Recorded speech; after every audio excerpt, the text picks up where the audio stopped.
Hello बच्चों।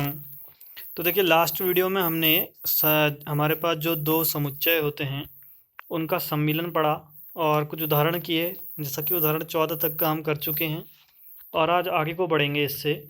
तो दूसरा जो था हमारे पास समुच्चयों का सर्वनिष्ठ यानी इंटरसेक्शन ऑफ सेट्स। हमने पढ़ा समुच्चयों का सम्मिलन यानी यूनियन ऑफ सेट्स। समुच्चयों का सम्मिलन में क्या होता था कि दोनों समुच्चयों के अवयव आते थे और जो दोनों में हैं वो एक ही बार आते थे। ठीक है भाई, इतना सा था।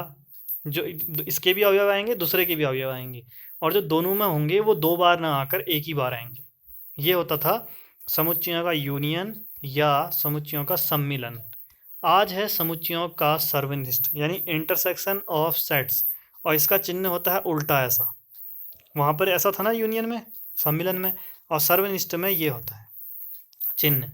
बाकी जो पढ़ना चाहते हैं वो किताब से ये पढ़ सकते हैं। आज हम ये पढ़ेंगे समुच्चयों का सम्मिलन, कुछ उदाहरण और कुछ ये इसके गुणधर्म प्रॉपर्टीज जो हैं, जैसा कि हमने समुच्चयों का सम्मिलन में भी पढ़ा था और आज सर्वनिष्ठ में भी। भाई ये 2 पन्ने का आज इतने के नोट्स बनेंगे और समुच्चयों का अंतर अगले वीडियो में आएगा, साथ में ही उसमें प्रश्नावली भी शुरू हो जाएगी।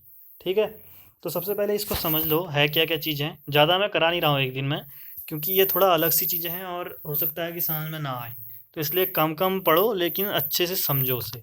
ठीक है, फिर जहाँ स्पीड बढ़ानी होगी वहाँ हम स्पीड बढ़ाएंगे भी। तो देखते हैं, कह रहा है समुच्चयों का सर्वनिष्ठ यानी इंटरसेक्शन ऑफ सेट्स। पहली बात, इसे दिखाते हैं उल्टा यू से, यानी ये है इसका चिन्ह इंटरसेक्शन का। ठीक है, सर्वनिष्ठ का। उसके बाद देखो क्या कहा था मैंने, इसमें क्या होगा कि हमारे पास एक समुच्चय ए दिया है, एक बी, इसमें भी कुछ अवयव हैं, इसमें भी कुछ अवयव हैं। जो अवयव दोनों में उभयनिष्ठ होंगे यानी कॉमन होंगे, जो इसमें भी होंगे और इसमें भी होंगे, उन अवयवों को अगर हम साथ में लिख लें तो उसी को क्या कहते हैं, समुच्चयों का सर्वनिष्ठ। यानी उभयनिष्ठ अवयवों को ही क्या कहते हैं, समुच्चयों का सर्वनिष्ठ कहते हैं। ये एक अलग समुच्चय बन जाता है। तो क्या लिखा है, दो समुच्चयों ए तथा ए और बी का सर्वनिष्ठ। ठीक है, सर्वनिष्ठ उन अवयवों का समुच्चय है, ये उन अवयवों का समुच्चय है जो ए और बी दोनों में उभयनिष्ठ हैं, और इसे इंटरसेक्शन के इस चिन्ह से दिखाते हैं। ठीक है, इसका मतलब ए इंटरसेक्शन बी बराबर x such that x belongs to A और एक्स बिलोंग्स टू बी। जबकि देखो यूनियन वाले में ऊपर हमने क्या लिखा था, ए यूनियन बी वाले में, इसमें हमने एक्स बिलोंग्स टू ए या लिखा था एक्स बिलोंग्स टू बी। इसमें लिखा था या तो एक्स ए में होगा या एक्स बी में होगा। ठीक है, जबकि यहाँ क्या है, एक्स ए में भी होगा और यानी प्लस हुआ, और एक्स जो है वो बी में भी होगा। जो दोनों में होगा वह कहलाएगा इंटरसेक्शन यानी समुच्चयों का सर्वनिष्ठ। और यूनियन वाले में क्या होगा, या तो एक में हो या दूसरे में हो। ठीक है, या दोनों में भी हो सकता है। लेकिन यहाँ पर क्या होगा, जो दोनों में होगा वही वाले अवयव किस में आएंगे, इंटरसेक्शन में आएंगे। जैसे ये एक आपको बना दिया है, ये आपके पास एक सार्वत्रिक समुच्चय है यू, बाहर वाला पूरा, और इसके अंदर एक ए है समुच्चय, एक बी है, और आप देख रहे हो कि कुछ हिस्सा जो है वो दोनों में आ रहा है। ए में ये वाला हिस्सा जो है ये ए में भी आ रहा है और ये बी में भी आ रहा है। तो जो दोनों में आ रहा है उसी को क्या कहते हैं हम लोग, ए इंटरसेक्शन बी कहते हैं। इस तरह से वेन आरेख में हम इसको ऐसे दिखा सकते हैं, ए इंटरसेक्शन बी को। ठीक है, अभी वेन आरेख का यूज अगली एक्सरसाइज में होगा, इस वाली प्रश्नावली में कम होगा। अगली प्रश्नावली जो आएगी इसके बाद उसमें बहुत ज़्यादा यूज होगा इसका। तो कुछ कुछ चीज़ें जो हैं उनको समझना अभी। अब इसके साथ में उदाहरण भी हैं। ए बराबर ये है और बी बराबर ये है, आपसे कह रहा है ए इंटरसेक्शन बी निकालो, ए सर्वनिष्ठ बी निकालो। तो देखोगे कौन से दोनों में आ रहे हैं, 6 और 8, देखिए इसमें भी आ रहा है और इसमें भी आ रहा है, तो 6 और 8 आ जाएंगे ए इंटरसेक्शन बी में आंसर। इतना आसान है, बस याद रखना है। ठीक है, 16वां वही गीता वाला क्वेश्चन जो था, राम गीता अकबर वाला क्वेश्चन, उसी क्वेश्चन को यहाँ पर करने को कहा है कि इन दोनों का सर्वनिष्ठ निकालो, इंटरसेक्शन निकालो। एक्स ये दिया है, वाई ये दिया है, एक्स इंटरसेक्शन वाई जो दोनों में हो। दोनों में आप देख रहे हो गीता जो है वो दोनों में है, बाकी नहीं है, तो गीता आ जाएगा किसमें, एक्स इंटरसेक्शन वाई में आंसर। 17वां उदाहरण बहुत छोटे छोटे से हैं, देख लो कुछ भी अलग नहीं है इसमें। ए बराबर 1 से लेकर 9 तक की संख्याएं हैं और बी में 2 3 5 7 है। आपसे पूछा है ए इंटरसेक्शन बी निकालो, तो आपने ए इंटरसेक्शन बी में देखा कि जो दोनों में आ रहे हों अवयव 2 3 5 और 7, ये दोनों में आ रहे हैं ना, तो ए इंटरसेक्शन बी में भी ये दोनों ही आ जाएंगे अवयव। और आप देख रहे होगे कि ये जो सारे आ रहे हैं ये सेम क्या है, ये बी के अवयव हैं, यानी इसकी जगह हम बी भी लिख सकते हैं, यानी ए इंटरसेक्शन बी बराबर हम इसको बी भी लिख सकते हैं। तो इसने पूछा है दिखाइए कि ए इंटरसेक्शन बी बराबर बी होता है, तो हमने दिखा भी दिया, यहाँ पे निकाला और फिर यहाँ पर इसकी जगह पर हमने बी रख दिया क्योंकि ये बी ये बराबर है। तो ये दिख भी गया, प्रूव्ड हो गया, ऊपर आंसर हो गया, नीचे प्रूव्ड यानी सिद्ध हो गया। ठीक है। अब इसके कुछ गुणधर्म है सर्वनिष्ठ संक्रिया के, जैसे आपके सम्मिलन संक्रिया के गुणधर्म थे, प्रॉपर्टीज थी, ठीक है, वैसे ही इसके भी हैं। तो पहला क्रम विनिमय का नियम यहाँ भी लगता है, अगर ए इंटरसेक्शन बी करो आप और या बी इंटरसेक्शन ए करो तो हमेशा दोनों बराबर आते हैं, इसको कहते हैं क्रम विनिमय का नियम। साहचर्य का नियम भी लगता है यहाँ पर, ए इंटरसेक्शन बी ए पहले कर लो फिर उसको सी के साथ करो, या बी इंटरसेक्शन सी पहले कर लो फिर ए के साथ करो।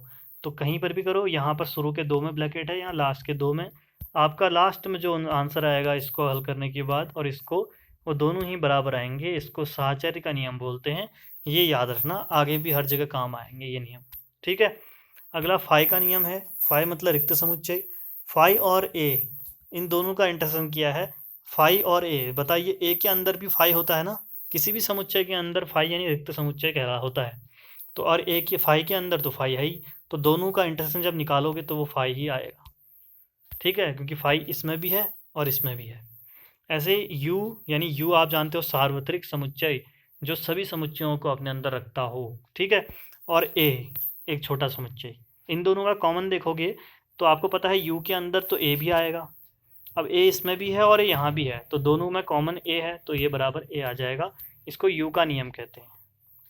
यू मतलब यूनिवर्सल सेट यानी सार्वत्रिक समुच्चय। ठीक है। और अगला ए और ए का अगर कॉमन देखोगे तो ए और ए दोनों में, इसमें भी ए है इसमें भी ए है, तो ये ए के ही बराबर होगा। ठीक है।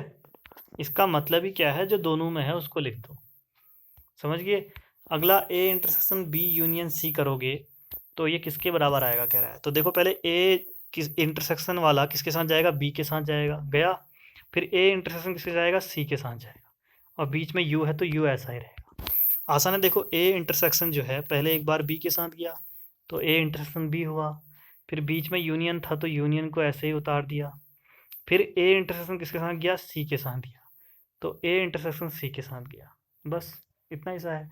इसको वितरण का नियम कहते हैं, यानी वितरण या बंटन का नियम, अधिकतर जगह वितरण, यानी ए इंटरसेक्शन का वितरण एक बार बी के साथ हुआ है और एक बार सी के साथ हुआ है वितरण।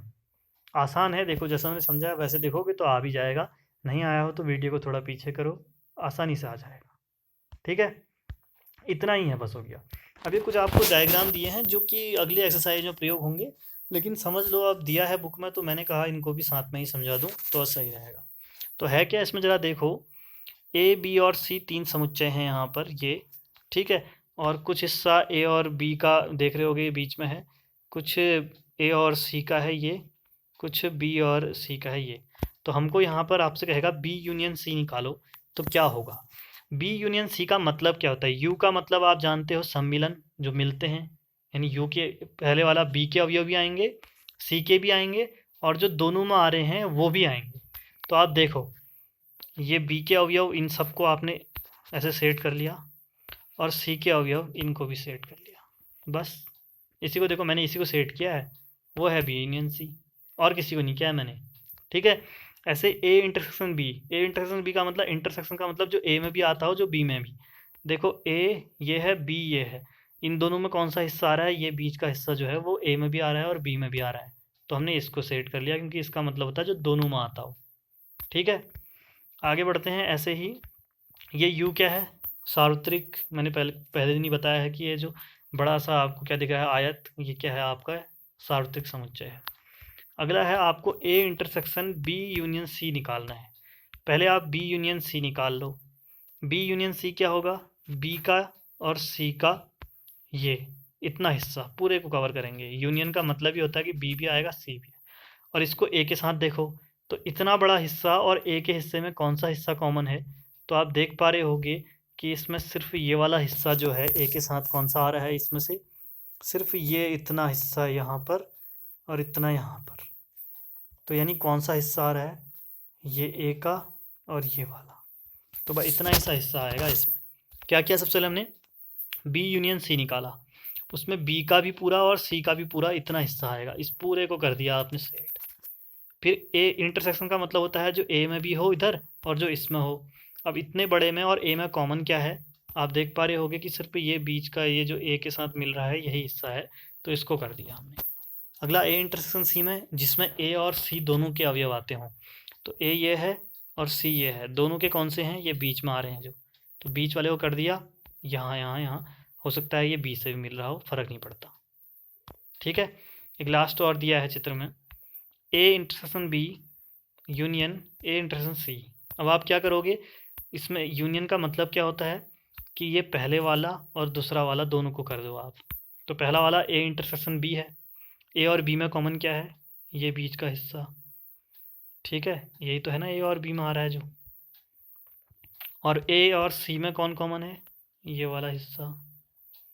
बस इनका इंटरसेक्शन मतलब इन दोनों को कर दो, तो इतने हिस्से को हमने सेट कर दिया और यही हमारा आंसर।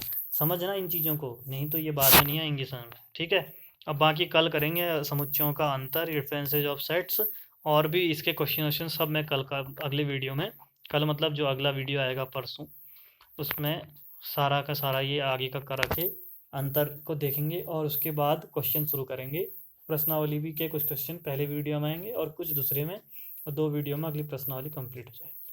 ठीक है, तो आज यहाँ तक आप कंप्लीट कर लो। वीडियो छोटी है लेकिन लिखना है, इसमें चीज़ें बहुत कुछ हैं, तो इन सबको समझना और फिर आगे बढ़ते हैं। तो मिलते हैं अगले वीडियो में, तब तक के लिए बाय बाय।